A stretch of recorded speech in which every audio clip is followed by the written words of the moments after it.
She'll be in the morning. Okay. Well, I will go ahead. Who's got the first one? I've heard it described as a trenches draft. Yeah. Is that fair?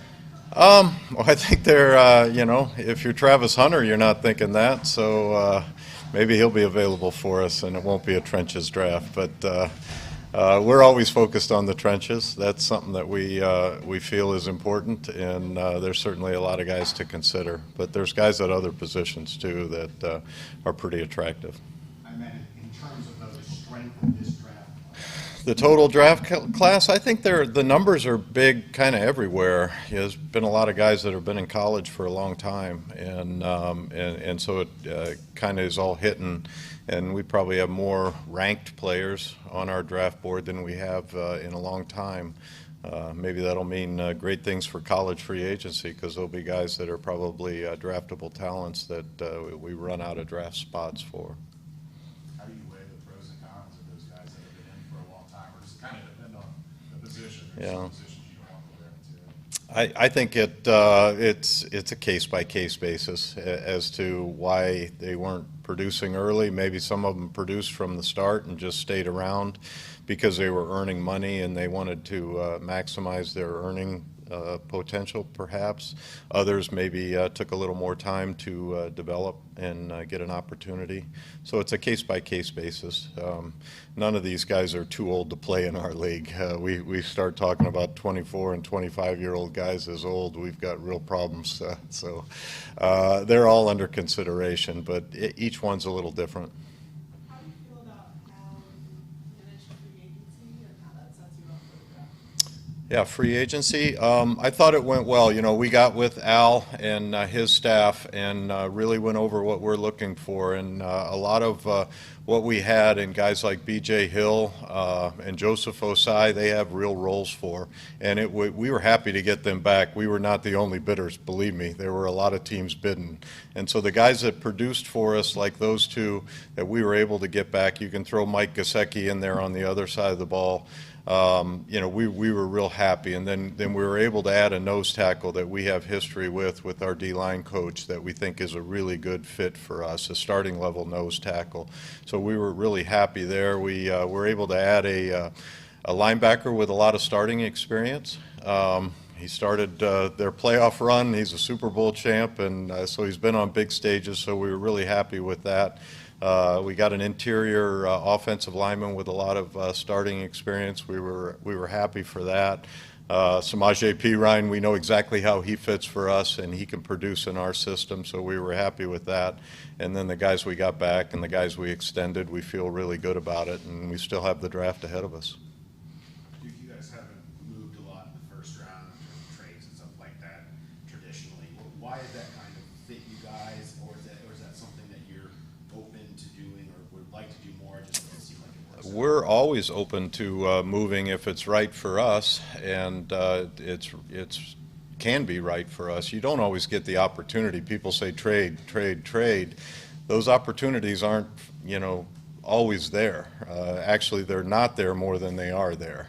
If you're sitting on one guy that you think is a perfect fit for you, a lot of times we opt just to go that route. And if you're more open to your board and you get that opportunity and the price is right, you do it. We're certainly open to trading. We're open to trading down, back, left, right. I don't know what that looks like, but maybe that's staying put. I don't know, but we've always been open to that, not only in the first round but other rounds. We have 6 picks in this draft, so we would like to have a few more, and we'll see if we can make that happen. Following up on Laurel's question, when you're paying the guys who are free agency, it's tougher, but were you able to check off the boxes you expected to check off in free agency?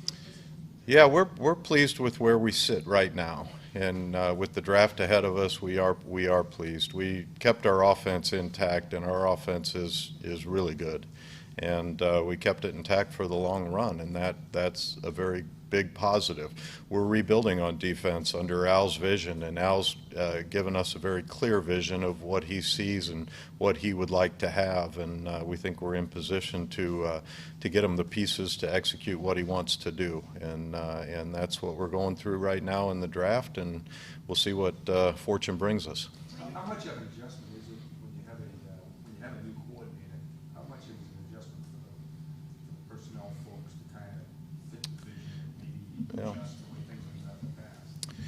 Well, the base of what we're doing in the scouting department stays the same. We're looking for bigger, faster, stronger, tougher, more productive, instinctive, healthy, smart, great teammates. All those things stay the same. The scheme fit stuff we really pay attention to, and if we're looking for a certain type, a guy that has multiple skill sets that fit a couple different roles, or a guy with versatility, because that's what we're going to be heavy in that particular scheme, we'll focus in on that. And Al's done a great job of communicating to us what his vision is and the type of player with the skill sets that he thinks he can utilize in that system.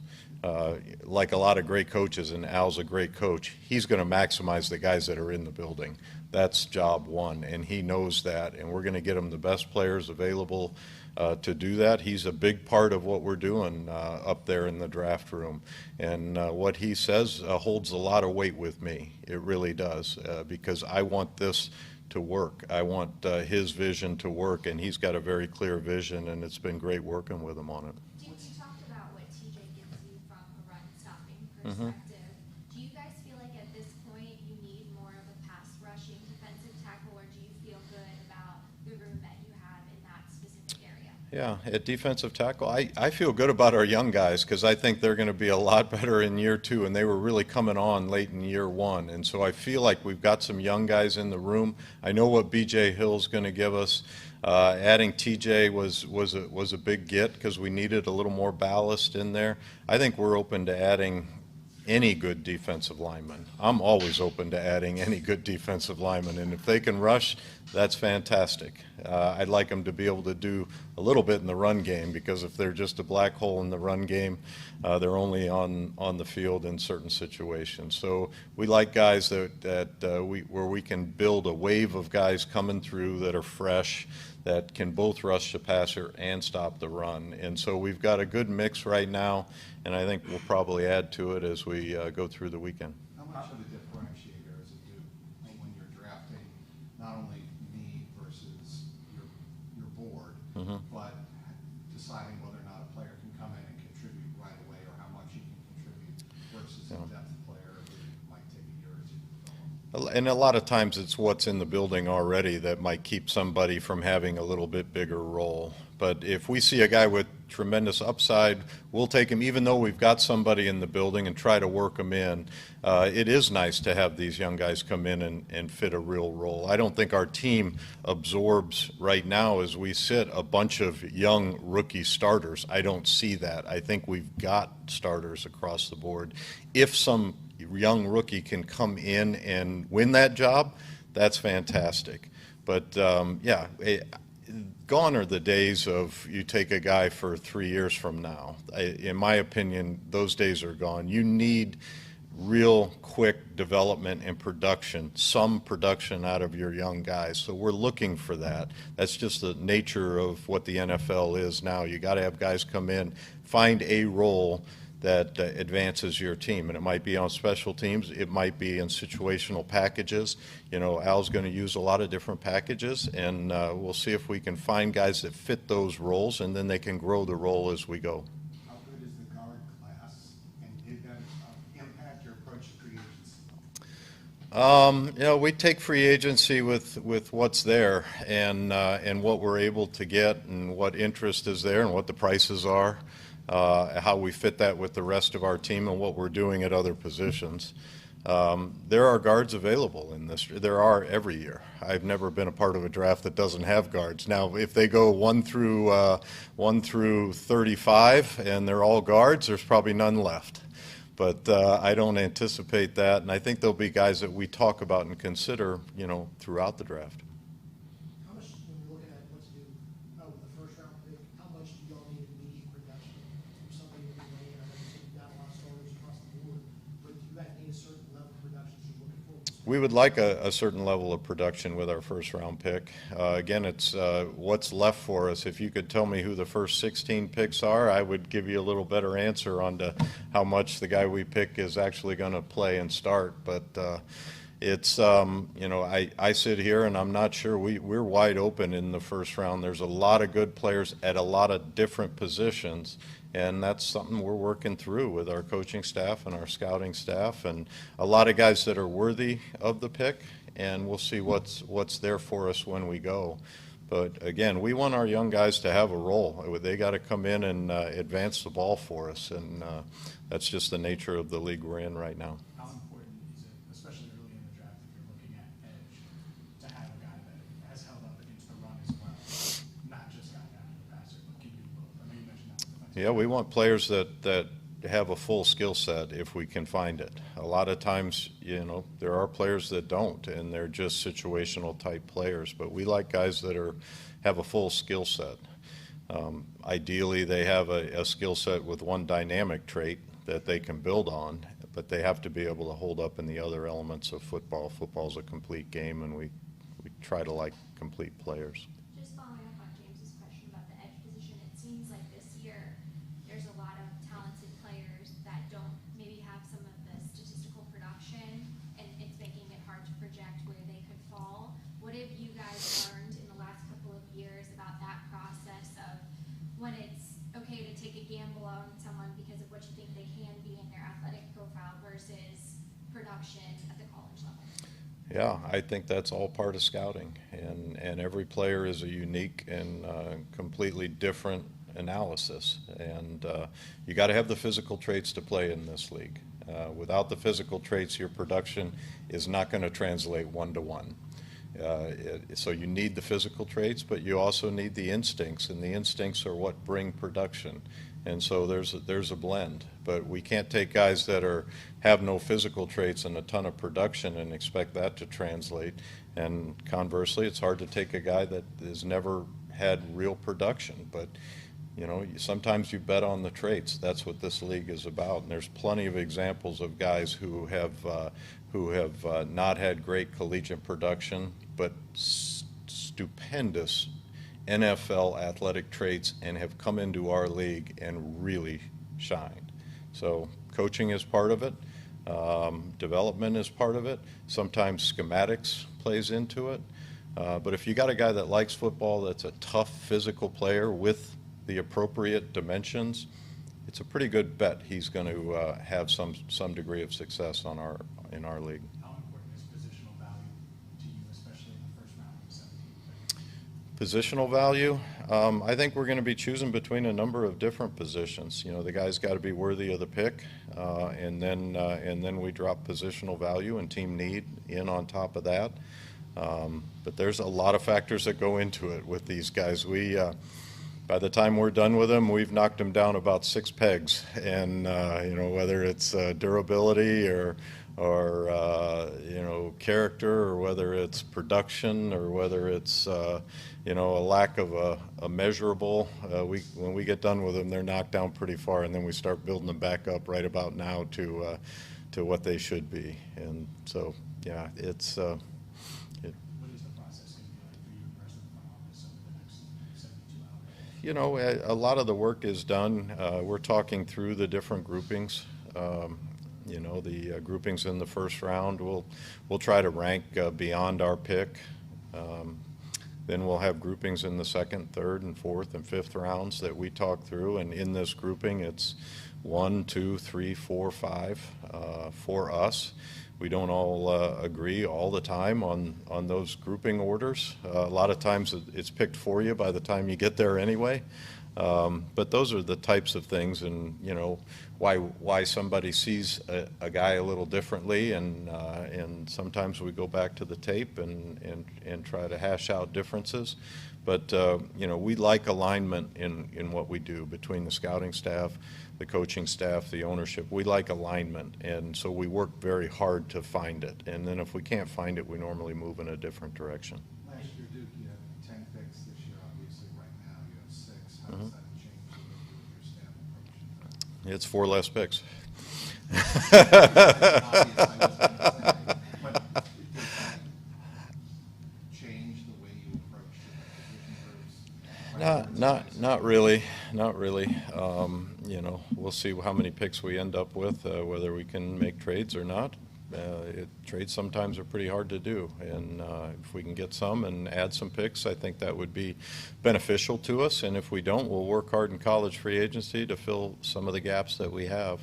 I think we've got 72 on the team right now, so we're not understaffed as we sit here. Some years you don't have that many guys, and so it's a heavier lift. Some teams can't absorb 10 draft picks either.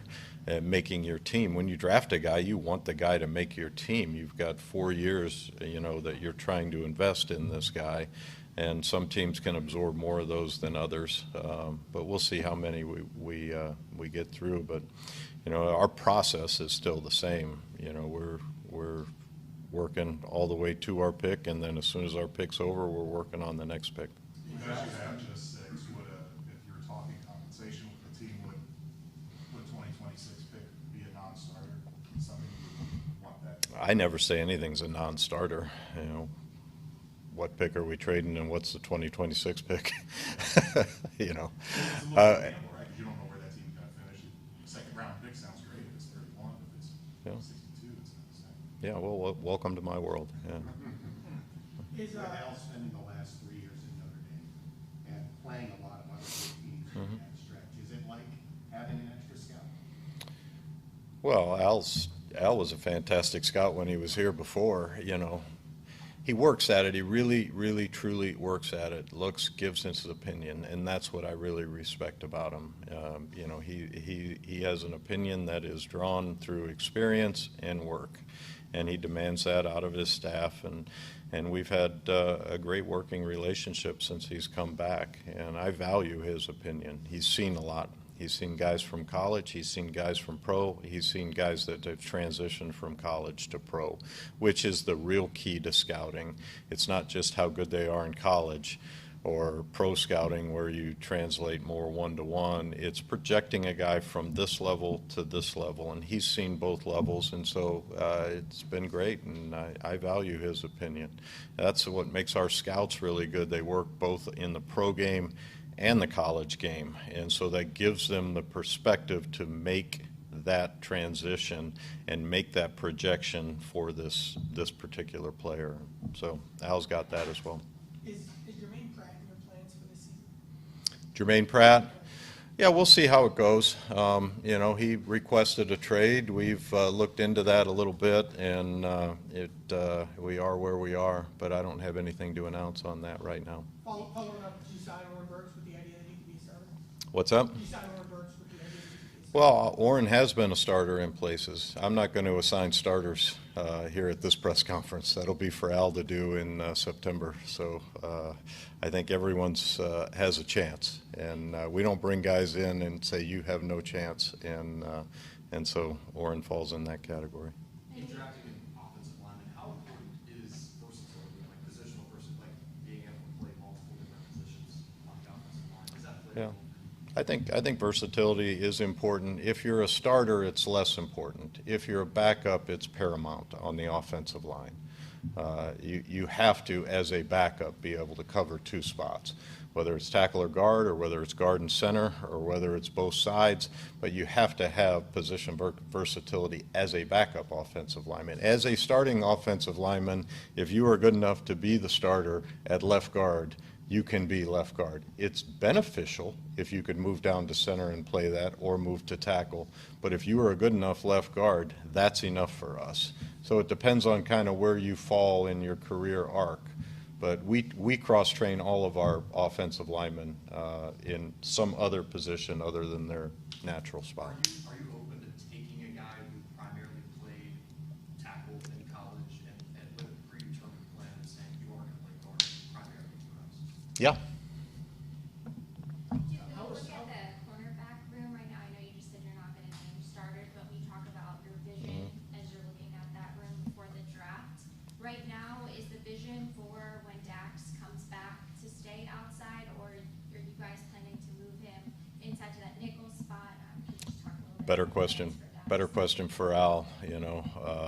I think Al's got thoughts on it, but I think it's going to be a process with him working with Dax and seeing where he is in his recovery and how he's moving around and how quickly he can learn the scheme and all those other things. But again, it's not for me to decide. Dax has position versatility. He's probably one of the more versatile players that we have on our team.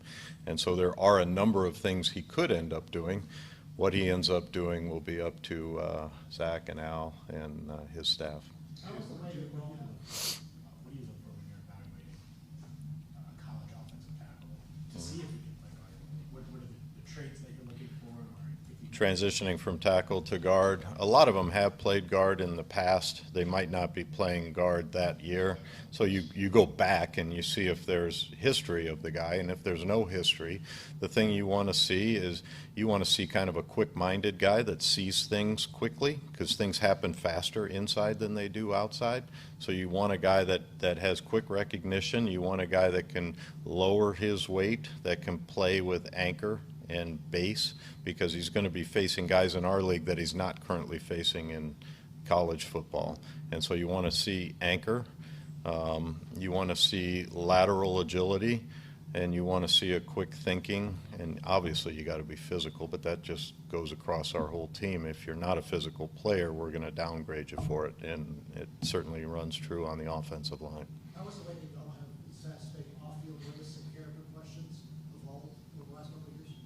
Off-field risk and character questions, it's completely independent study for every player that we talk about, and we try to put as much work into those guys as we humanly possibly can. And we talk to a lot of people, we do a lot of background research, and then ultimately it's is this worth the risk? And every player is a little different in that, and sometimes the answer is yes. Sometimes the answer is no.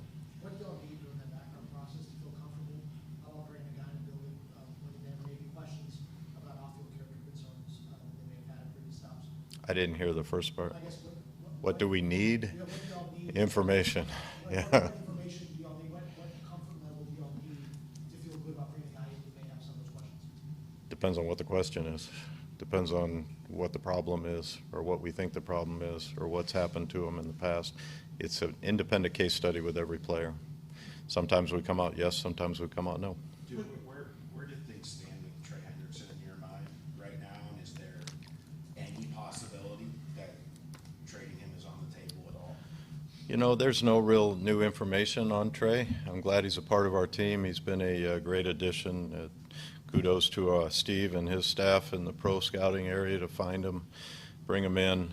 He's been incredibly productive. We're glad he's here, and I don't have any new information on what the future holds for him, but he's a guy that I have a ton of respect for and regard for, and a ton of value for. So. Is there open dialogue between you guys, or is it? Yeah, there's always open dialogue between pretty much us and our entire team. So. How does the unknown about that situation affect what y'all want to end up doing? How do you take that into account as you prepare for Thursday? I don't, the unknown is the unknown. We operate with a lot of unknowns. You know, sometimes you can feel you have starters at all 22 positions and get 5 injuries. Those are unknowns as well. That's just the universe we operate in. We're looking for the best players available when we go to pick, and that's what we'll focus on. Do you have a favorite question in meetings that you like to ask guys? That maybe gets the most information? A favorite question? Oh, for a prospect? Yeah, like you enjoy. I like to hear who the best players were that they played against, and I also like to hear who they would take from their current team with them if they're trying to win. I tell them I'm not looking for you to have a roommate. I'm looking for you to bring somebody that you think can help win, and I like that. I like players' opinions of other players, and a lot of times you get answers that you're not expecting, and it might make you go research a little more. But you know, these guys are the ones actually going one-on-one with these other players, whether it's at the Senior Bowl or, you know, Alabama playing Georgia. And who was the guy you were most worried about when you prepared for the game, and who was actually the best in the game that you felt. And it's just a question I like, because I think you get good information that way. Is there a type of player that you remember y'all? I don't have specifics, but anyway, when I ask a player, I tell him that it's between he and I, so it's certainly not between he and I in this room, I can tell you that.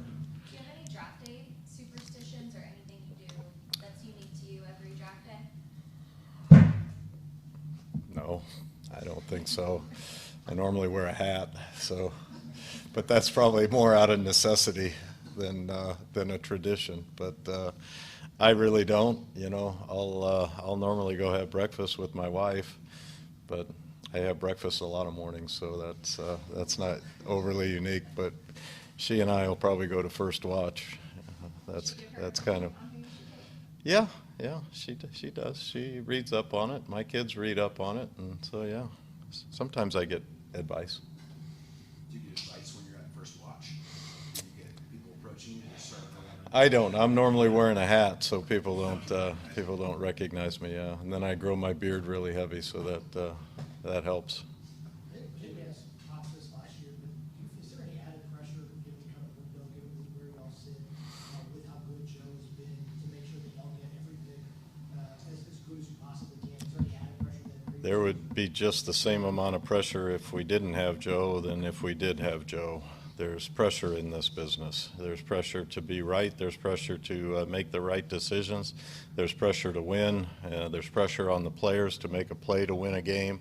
There's pressure on a kicker to make a field goal. There's pressure on a quarterback to deliver the ball accurately. There's pressure on the left guard to make the block. There's pressure all over this league. It doesn't change. It exists, and we accept it. It's part of what we do. Can you go into the draft and say, all right, we're going to get Al, his guys, knowing or not knowing the board? Can you read that way, or is it? Yeah, we view them as the Bengals guys, not Al's guys and Duke's guys. That never comes up. We view them as Bengal guys, but yeah, we look at what we want to do and what's available to us and what the best options are. We won't take a guy that isn't as good a player as another player at another position. If there's a clear difference, we're going to go with the guy we think is a much better player.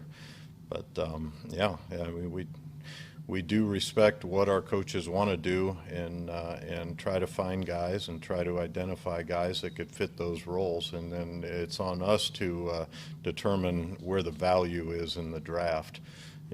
We understand that a little more than the coaches of where the guy might be available and might not be available and what order to take them in. But there's guys we've identified as good Bengal fits, and we'll see if we can come out of this draft with them.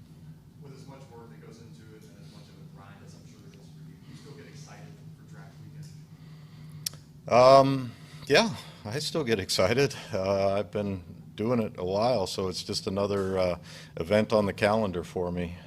But it's an exciting time for our team.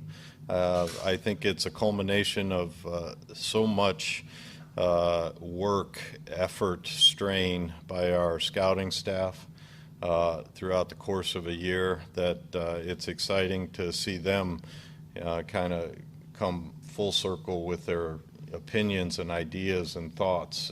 The passion that they bring to it is really unique because they put so much into this and they give so much to it. So it's always exciting when you get to have a reward at the end of the day. And I know what they go through. I know the travel. I know the demands, and it is real. And so when push comes to shove, I'm probably going to listen to them a little more than anybody else. I think in the presser that announced Tage Roy back in July, recall that, which said at the combine a couple years ago, go find a receiver. How much did you think about how many years I'd like to kind of be able to say that after the last couple of years and have all that done? Yeah, I'm just being funny with that. I wasn't trying to irritate people, but it's just, I never know what's coming out. I don't think I've said anything controversial today, but I never know what's coming out of my mouth sometimes. And that was something that came out that struck people the right way. It's just the way I felt. I try to just be honest with how I feel. And we drafted T, and he came in and was everything that we wanted him to be, and I wasn't interested in somebody else having the reward. I want the reward. I want the Bengals to have the reward, and I'm proud of T and his career and what's still ahead of him and how he goes about it. And so it was rewarding to get him signed up, and yeah, it's a heavy lift sometimes, and sometimes it isn't always kumbaya, but at the end of the day, that one worked out. When people categorize this team as offense first, everything's about the offense. What is your reaction to that? Well, I feel as strongly about the defense as I feel about the offense in terms of necessity, and it's got to work together. You're always going to be a little heavier on one side of the ball or the other, depending on how you're paying your team. You know, there can be an imbalance based on that, but you still have to have a complementary team. You know, we believe we can outscore anybody. That's just our mindset. That's who we are. That's what we've always been about. But, you know, you always have to take care of the other side of the ball. And defense has always been important to me, even though I'm an offensive guy at heart. I've always been an offensive guy at heart. But I did appreciate a good defense when I was facing one. And so that was it always registers to me. But defense is important, and a lot of people believe defense wins championships, and maybe that's true, and if we get a little better over there, maybe we will. Do you believe that in your heart of hearts? I believe that that our football team can go win a championship, absolutely. And I believe that that is a belief that others believe as well, because I talk to enough others around the league, and I'm proud of our football team. And I want the rest of the city and the rest of the league to be proud of it, because it's a unique group of guys. It really is, and we will add pieces that will elevate it. And defensively, we have to elevate ourselves. Thanks, Duke. You bet. Thanks.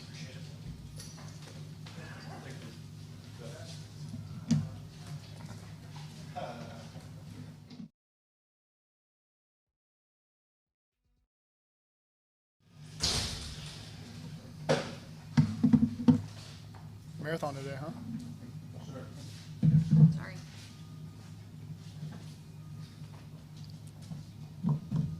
Excited to be here. Fire away. How's it been with this defensive staff for the first time getting ready for a draft? Really good. You know, I think they've worked well together. Guys from a lot of different backgrounds that don't necessarily have experience with one another.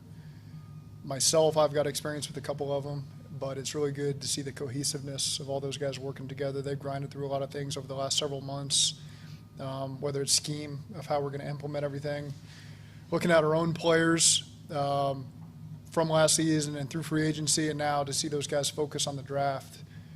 It's been a very collaborative effort on their end, and I'm really pleased with how it's going so far. Zach, you find yourself having different defensive conversations with a different group of guys where you end up in different areas than you maybe have in the past, just by the nature of having out here plus some different positions? I think anytime it's just different people, you're always going to have different conversations, and that's the beauty of it, is people can see things differently, and that's good. We want different voices in the room.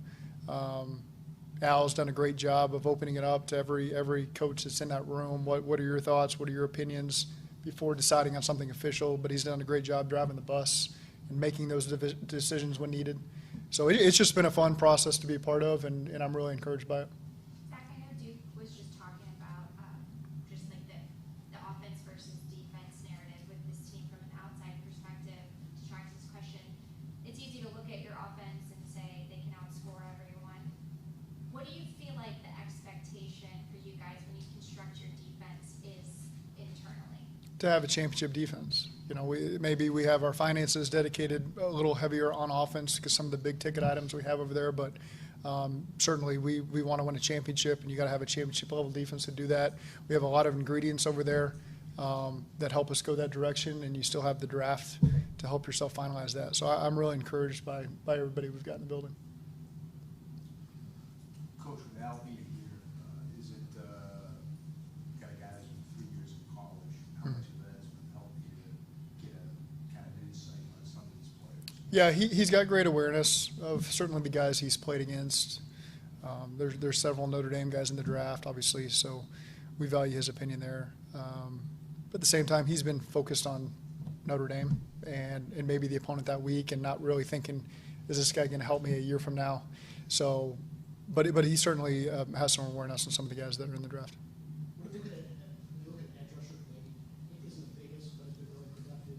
Has tested really well, or maybe there's a couple size things that I think that, there's a lot of different types of ends in this draft. We've got different categories for what we'd put them in and what role they'd play on our team.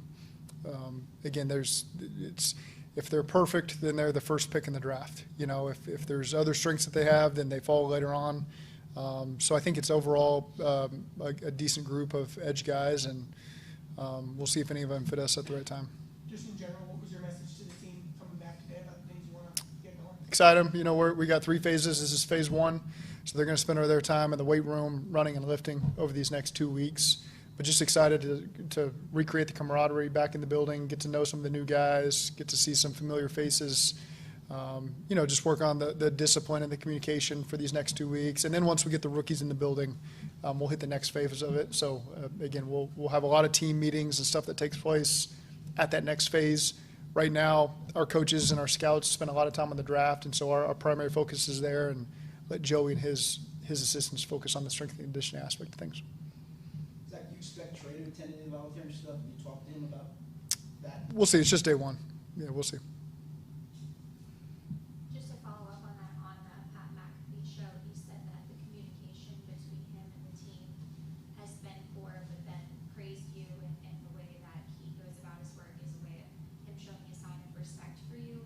How do you navigate the situation? And you're the head coach who has communication with him, but it's a matter of a situation that you might not be able to have much control over. Yeah, I think the business side is always complicated. It's never clear cut, and different players at different times will go through this kind of stuff. I appreciate Trey, what he means to this football team. He knows that, and he and I have always had good dialogue together, and this is just a process we'll keep working through. Is it an overgeneralization, and you mentioned the finances that are on the offensive side of football, to say that it's imperative for this team to draft well defensively and build the defense through the draft? I don't think it's any different than any other year. We always want to bring the best people that'll help our team win into the building, whether that's offense, defense, or special teams. And so I think that's what Duke does a great job of is analyzing the talent that's on the board and how it fits us, where it can upgrade us, how it fits, how we're going to utilize it, and making the decisions that best fit our team. And so to say that you're going to walk in the draft and this is all you're going to focus on, that's unfair to the process of the draft, because that's just not how it works for us.